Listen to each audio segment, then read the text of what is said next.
24th chapter. But about that day and hour no one knows, neither the angels of heaven nor the Son, but only the Father. For as the days of Noah were, so will be the coming of the Son of Man. For as in those days before the flood, they were eating and drinking, marrying and giving in marriage until the day Noah entered the ark. And they knew nothing until the flood came and swept them all away. So too will be the coming of the Son of Man.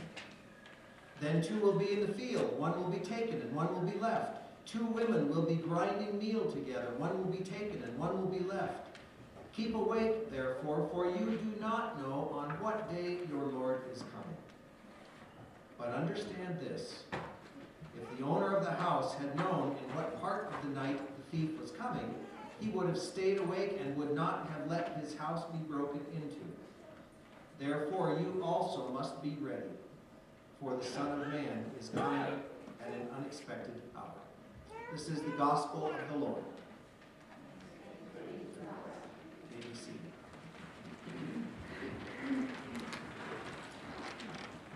I have to say that one of the best things about being a pastor is getting to spend time with such a wide variety of people. Every church that I've ever served, the people of that congregation are so diverse. People of vastly different backgrounds, different opinions, different nationalities, different life stories. And I will also say that there's even been a few celebrities mixed into the churches I've served.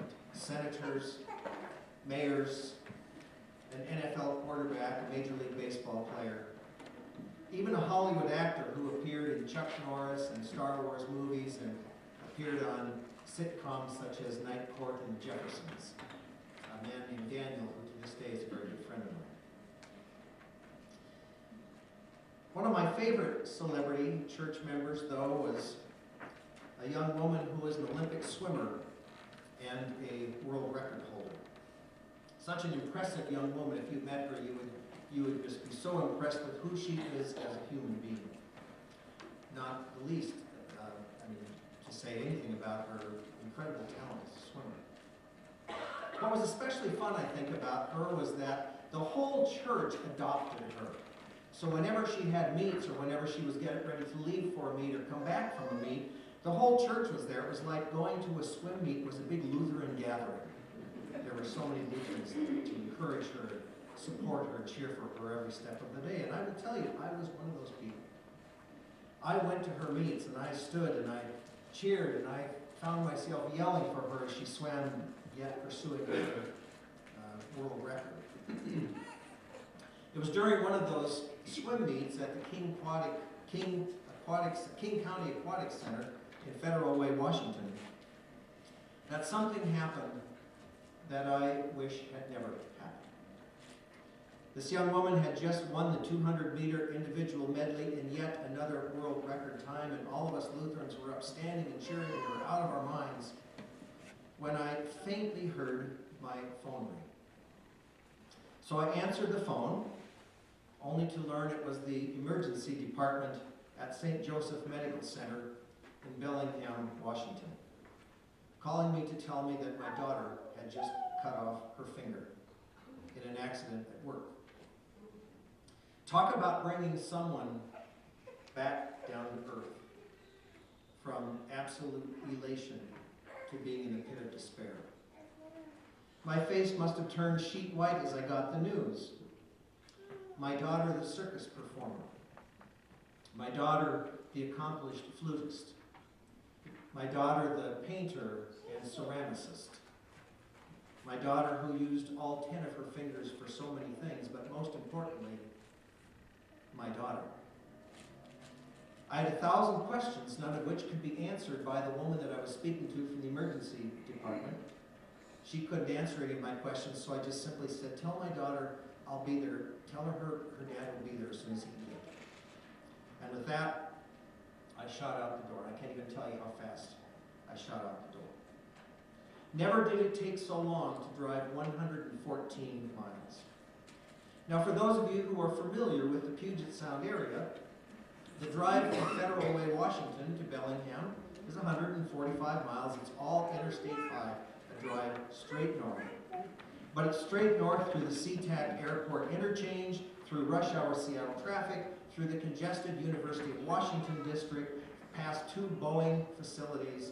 So it's not a pretty drive. And at rush hour, 114 miles at that time of the day takes 4 hours or more. So that was that many hours at least of fearing the worst, of letting my imagination play out all the worst case scenarios, to ask in 1,000 different ways, why her? Why not me? Why my daughter? Now I know that some of you parents have been there as I've been there. Maybe the specifics are different, but you've been there. Fearing the worst for your child, feeling completely helpless to do anything about it. Until then, I had been the pastor for many families in similar situations, but until now, it wasn't me. Now it was my turn. It was my daughter. It was my family. It was my grief. It was my heartache. When I finally got to the emergency room, I couldn't even find words. I just wanted to hug my daughter, and there were a lot of tears. Sometime later, hours later, she was released from the hospital. Her hand was very thickly wrapped in gauze and bandages, and she had with her a prescription of heavy-duty drugs to ease the excruciating pain that she was promised would soon come, and it came with a vengeance. Jill and I took her to our home. She had by then moved out and gone off to college, but we took her back to our home and we put her in her bed in the room that she had grown up in before going away to college, and it was there that the painkillers eventually kicked in and she was able to get some much-needed sleep, for which I was enormously grateful. But as she slept, I tell you, I knelt beside her bed and I remember praying through my tears, God, if there is some way that you could take this away from her and give it to me, please do. Now again, I'm sure that some of you in this room know exactly what it's like to be a parent in that situation. Today's gospel reading contains words that very much describe the experience that our family went through. In those days before the flood, Jesus said they were eating and drinking and marrying and giving in marriage. In other words, they were having a grand old time, doing what they always did. They were living and they were loving life. They were living in a carefree way, just like our daughter Sarah did. Until the flood came, Jesus said. Until the flood came and swept them all away. In other words, until tragedy struck and changed everything in a heartbeat. This is what the coming of the Son of Man will be like, Jesus said. Therefore be ready, for the Son of Man is coming at an unexpected hour. Now, to tell you the truth, for me, these words of Jesus are difficult this morning. Words that, frankly, I would much rather just tune out. But there they are. They're unsettling words. They're disquieting words. What I rather suspect is that he's asking us to live our lives with some sort of a sense of urgency that I felt when I got that telephone call and immediately got in my car, desperately wanting to get to the hospital so I could hug and hold my daughter. That was not a fun experience, and I hope that I never have to go through it again.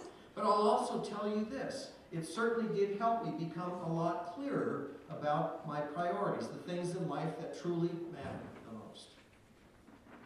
I suddenly, in that moment, or in those hours after her accident, I felt a clearer sense of urgency about getting my own act together. Until then, I had to stop and think I maybe hadn't been as good a father as I should have been. My own daughter had been in horse jumping shows, gymnastics meets, choir and band concerts, musicals, all kinds of other things. Had I been as faithful in going to her events as I had been in going to church events and community events and swim meets for Olympians? I had to admit, no, I hadn't. I was pretty sure that I'd been at least a decent dad, and yet it's moments like that day at that swim meet, at that hospital, that really make you stop and wonder.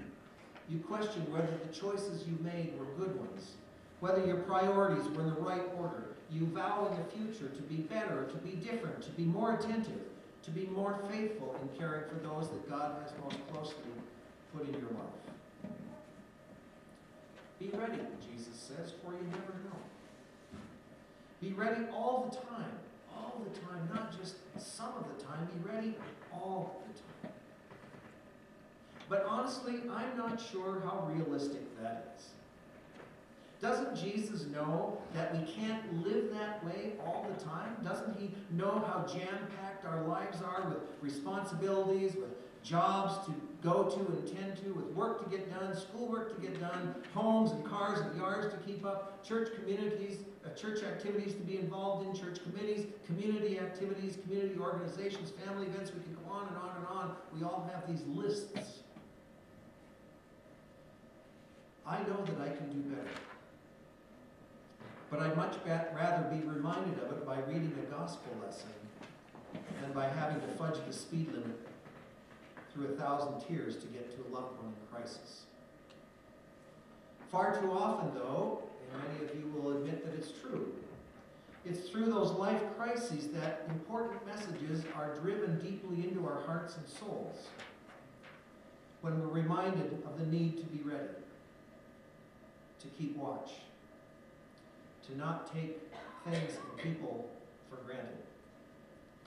Don't take your faith and your relationship with God for granted. Don't take your blessings for granted. Don't even take a day for granted. We live in a world where everything has a certain sense of fragility to it. You never know when any of it might come crashing down or end. Just like that. So be ready. I really don't think today's gospel reading is any more complicated than that, nor is the entire message of the Advent season. It's not easy and it's not comfortable to hear these words, but they may be a lot truer than any of us would like to admit. Time is short. And that being the case, shouldn't it make a difference in how we live this moment in life that we've been given right now? Jill and I remind each other daily, it seems, that we've been given one holy and precious life to live. How are we going to live it? There was one other time that I had to learn that lesson the hard way. The year was 2001. My mother was in a nursing home in Billings. I was the pastor of a large congregation in Western Washington, a congregation that was so large that there was never a time that you would say was a downtime in the life of the church. It seems there was always some important meeting to attend. There were always worship services to lead. I remember one month there were 7 funerals in a week. 7 funerals in a week. Always in that church, there were a dozen people in hospitals. At any given time, there were maybe 3 or 4 dozen other people going through some sort of a crisis. There were counseling appointments, Bible studies, there were youth events, music rehearsals. There was always something, and something else and something beyond that. I received a telephone call telling me that my mother was dying and only had about a week to live. In one of my greatest moments of regret in my entire life, I told the nurse that, there's a couple things I really need to tend to before I can come back to Billings, and then I'll be on my way. But as soon as I take care of those things, I'll be on my way. 3 days later, I got in my car to drive to Billings, 825 miles away. 3 days later, I was stopping in Moses Lake to fill up the car with gas when my phone rang, and I got the message that my mother had just passed away. I tell you, I've never forgiven myself for that, even though I know my mother. She had a great sense of humor. She would just laugh it off, and she would say, don't let the little things become the big things. She would say there's big stuff in life, there's little stuff in life, and don't get the two mixed up. And maybe she would say it was a little thing to her, but I tell you, it was humongous to me. I beat myself up 1,000 times over that critical mistake, and yet, once again, the whole thing ended up teaching me an important lesson about priorities. Don't let less important things become more important than they should be. And conversely, don't let important things become less important or unimportant. Not much is more, there's not much that's more important than your family and your friends and your faith. And hopefully I've learned that lesson by now, and hopefully I'm getting better at remembering it and reflecting it in the way that I live. Jesus' words don't go down easy today. He speaks of things that I would rather not think about. Like how to live with a sense of urgency all the time. The truth is, I don't know how to do that. So I certainly am not in a position to try to tell you how to do it. Even though I've had far too many life lessons to try to teach me and reteach me and re-teach me the lesson. Still, I suspect that somehow Jesus' words are as true as they can possibly be, and they are meant to be a gift to me, if only I can receive them as such. Be ready. Be ready.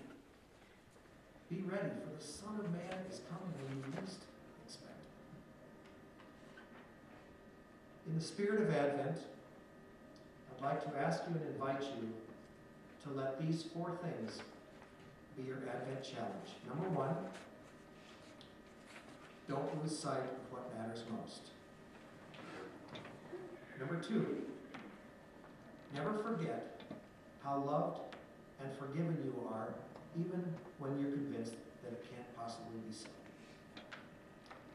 Number 3, accept that life will one day end, maybe even suddenly.